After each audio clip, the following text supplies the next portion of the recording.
एक घने और उदास जंगल में, जहां सूरज की रोशनी कभी नहीं पहुंचती थी, एक छोटा भेड़िया रोमी अकेला बैठा था।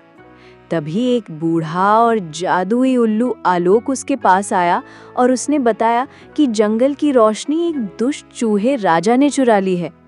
ये सुनकर रोमी ने हिम्मत से सिर हिलाया और जंगल का हीरो बनने का फैसला किया। रोमी और आलोक अंधेरे जंगल के रास्ते पर अपने सफर की शुरुआत करते हैं। रास्ते में उन्हें एक डरपोक खरगोश गुल्लू मिला जो डरा हुआ बैठा था। रोमी ने गुल्लू को देखा और उसे दिलासा दी। वो एक ऐसे झरने पर पहुंचे जो कभी जादुई था लेकिन अब गंदा हो गया था। वहां चूहे राजा के 2 मोटे-मोटे सिपाही पहरा दे रहे थे। रोमी अपनी बहादुरी से उन सिपाहियों को भगा देता है। आगे चलकर उन्हें विशाल और जादुई भालू बाबा मिले जो जादू की वजह से सो रहे थे। आलोक ने अपनी बची हुई शक्ति से भालू बाबा को जगाया। भालू बाबा धीरे धीरे अपनी नींद से जागे लेकिन बहुत कंफ्यूज थे।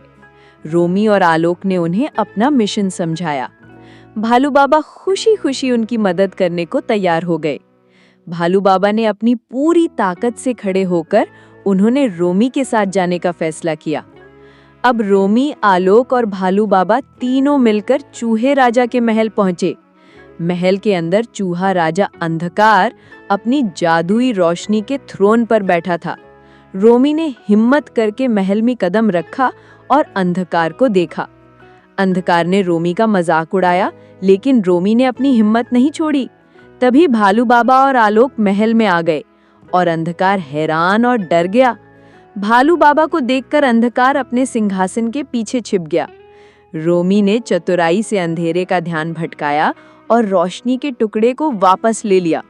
रोशनी का टुकड़ा वापस लेते ही अंधकार के सिंहासन की चमक खत्म हो गई।